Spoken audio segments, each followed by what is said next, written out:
I'm Verica Milaković from Serbia.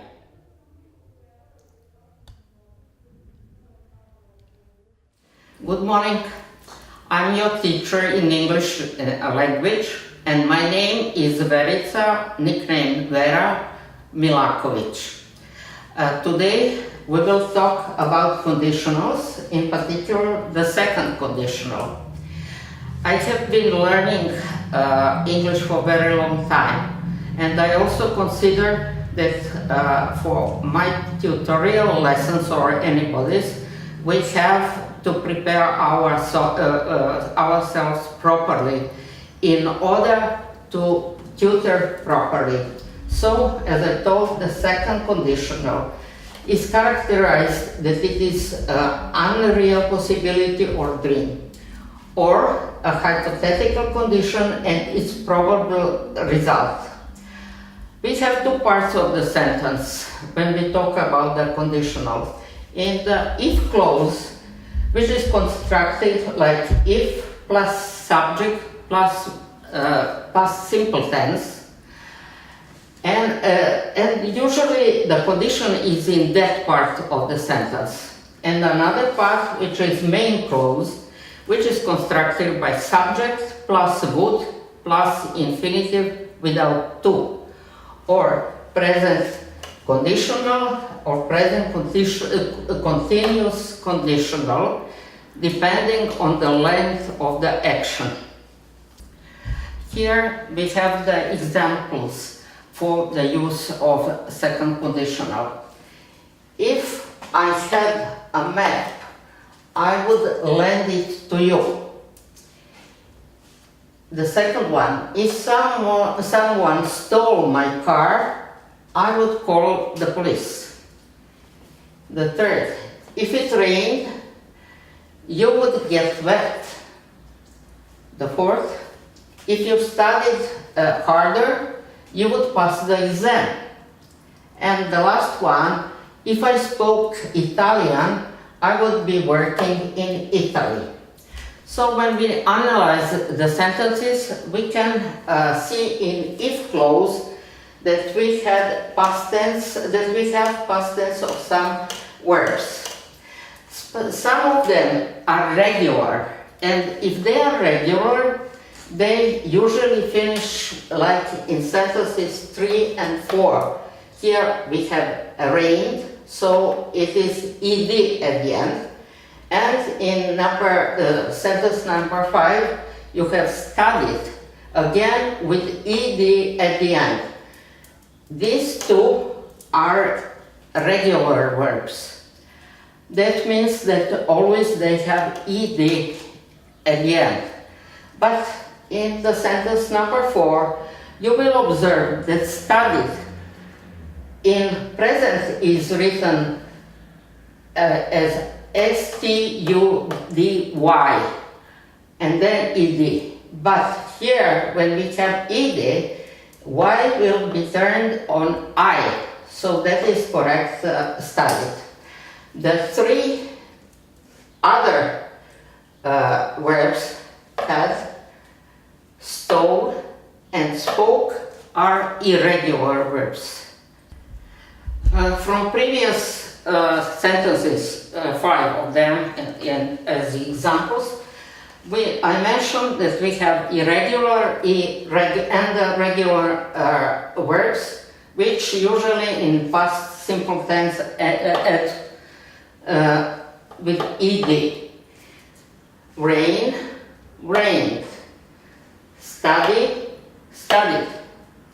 But with the irregular verbs, we have another situation, because there is no other way than to learn it by heart, because it is impossible to seek for any rule explaining how it will be used from present into past tense, simple tense.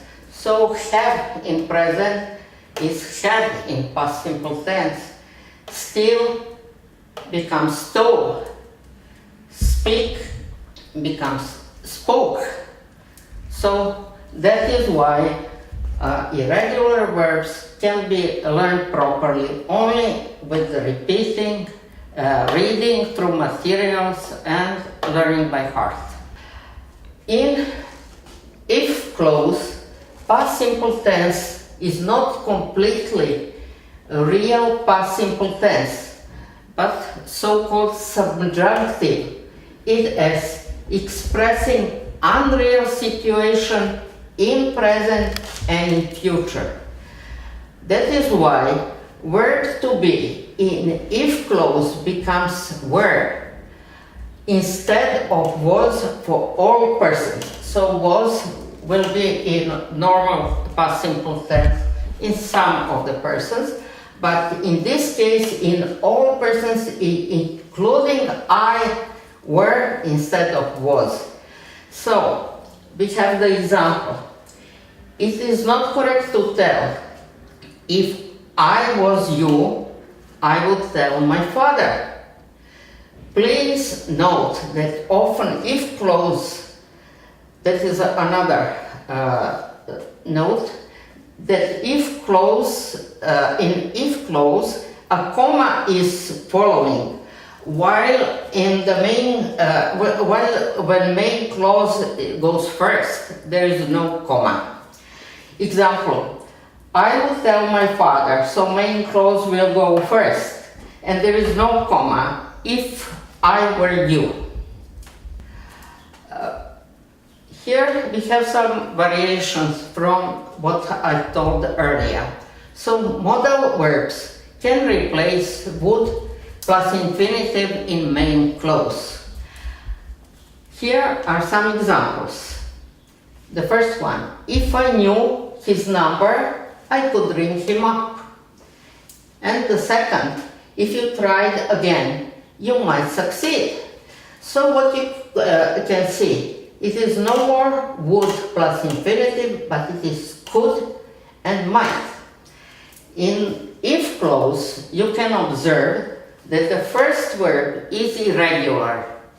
It knew, but in present, that is in past simple tense, and in present tense it will be know. In the second sentence, we have a regular verb. Again, instead of I, it was originally in present Y. So it is the same like in the word study that we have already. The one possibility more is that we can use past continuous in if clause instead of past simple tense. And here are the examples. If we were going by boat, I feel much safer. Here it is interesting that it is conjunction, which is very frequent in English language, in order to make it easier. Maybe for foreigners it is not always easier than with using full meaning. In the second sentence we have, if my car was working, that is again continuous tense, like in the previous one, I could drive you to the station. So that will be all for the second conditional. I wish you a pleasant weekend, and please find some time to repeat the lesson about the second conditional. On Monday, we will make some exercises to renew our knowledge or what we learned today. And we will start with the third conditional.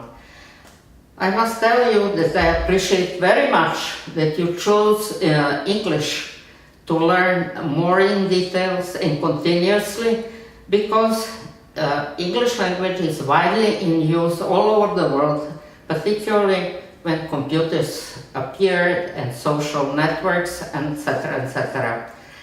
I wish you again the pleasant day and pleasant weekend.